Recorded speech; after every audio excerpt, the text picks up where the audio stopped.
how I changed my perspective and suddenly every experience became wholesome.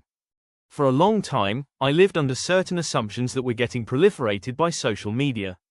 These assumptions felt very real, and those were, my life is not really that great, my life is so boring, because whenever I opened social media, all I saw was some or other people posting about their lives, or intimate moments with special ones, and it felt like a crude irony watching all of those, each and every day, without any respite. Over time, these moments of self-deprecating thoughts took a center stage. They felt very real whenever I went to some or other social media application. These thoughts also started making impact on my real life. The cycle of depredation never stays in just a small niche part of your life. This I learned after completely ruining my life. The relations that you hold also get judged by you. You build a particular mindset, and that mindset keeps getting strengthened as time passes. It takes the form of an inspector of life, and inspects the assumed quality of life, and whether you are upholding it or not. Howsoever big the plan you make, there is someone out there on social media making a much more grandiose plan than yours, or is simply living that way. So where does this run end at? Probably this no one can ever answer. And to answer this question, I first dove into the psychology part of it, which is my favorite of all the topics, which also blends philosophy in its quest to make our life feel better. And the most important word is feel in the above sentence. We are born into certain social circles.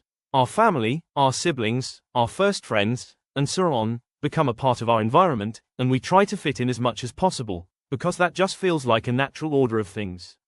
We fit in perfectly in the equation as we grow, and unknowingly we inculcate in ourselves a small mindset that I need to know my place in this world, to know my purpose, to know my destiny, and everything attached to it. Most of us have surely gone through astrology pages that were a part of daily newspaper at least once. I used to, once upon a time, just to see its effects on my life, and somewhere its close impact and mild accuracy made me a believer. Many of us still like to introduce ourselves with, or talk about our zodiac signs within our social groups. So, everyone is trying to find a purpose or meaning to their life, which fate may unravel. And as we stepped into the world, our lives just got a bit bigger, and we gave it a name tag of complexity. One thing that I realized is, everyone has the same 24 hours of the life, so everyone's time is limited and not complex. So, no person can ever maintain all the relations in their life with every person they meet, and got close to once upon a time. You change a city and suddenly you find yourself finding new people. You change a state and suddenly you are struggling with a new language, and when you change a nation itself, even culture needs to be learned, all of these just to fit in, because we find it overtly uncomfortable to be pointed out as oddball. I heard this statement once that made a great impact on me: you want to be recognized in life and not exposed. And that is where all of the fitting in, all of the blending in comes into picture. But as our social circle grows, our demand itself rises, to be at the top of our game, to be at the top of everything, and the fear of missing out becomes as real as a setback in a job, that may lead to firing from a job. But what if, just what if, our social circle is just a concept, and not a real thing in itself? Just indulge me in this thought for a while. We look at the world through our eyes and judge it based on what's right according to us. Every person that you meet has a default mask on, to hide their insecurities, opinions and judgments. Everyone judiciously tries to fit in, some become epitome of fitting in and start dictating terms, while some take a backseat and let life flow. But isn't all of this just going on inside our head? We perceive things as real. We perceive people's opinions as real. We perceive our mistakes as too real that everyone has noticed it, but really did anyone? Seldom anyone does. As I said earlier, I realized everyone has 24 hours of the day, and all of them think about themselves for 16 hours in their living light, and rest of the time, they sleep with their subconscious blaring things on nightmare mode. We perceive threats to be real, as long as they matter to us. Everything that is about us starts at us. That is the takeaway from this part. And now coming back to the social media part, in the natural order of things, was social media ever meant to be a grueling aspect of our natural lives? When did we make it so compelling in itself that our lives needed perfection, for the sake of perception?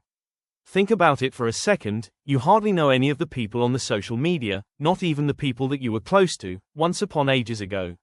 So, how are they even part of your social circle, or social life? Just think about this for a minute. Social media was always meant to be an extension of our lives and not a primary social circle in itself. Take me for example.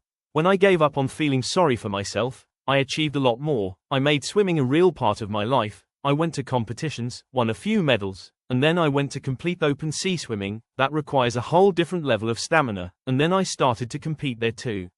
I wrote poems, philosophy, and psychology in the book too, all of that whenever I got time, and in place of feeling sorry for myself, I just tried.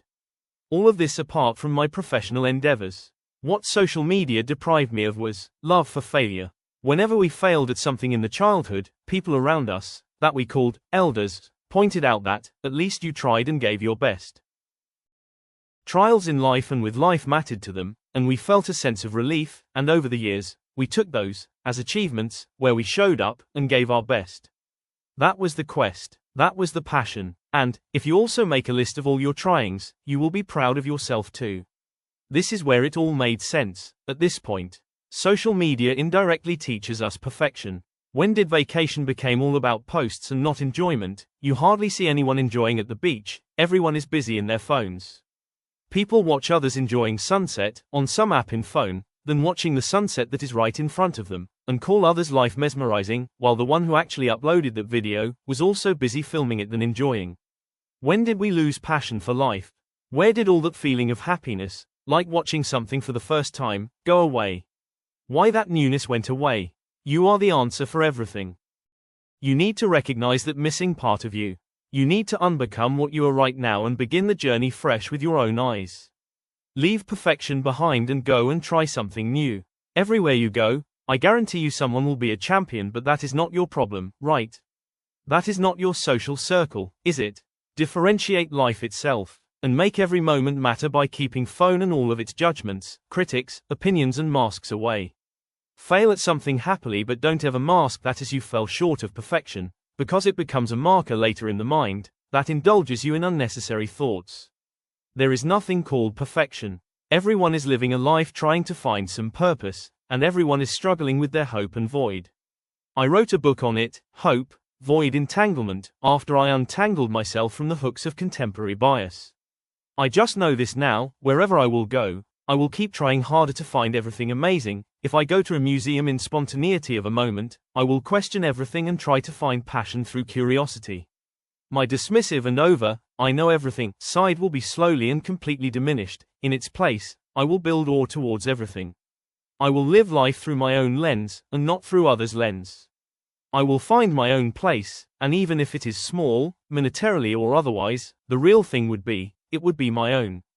Very personal, like my experiences, and this is the only time I have, only life I am endowed with, to try everything and as much as I can, for I am here to live and not just strive in a race of who's the best, who's got the most, who's perfect.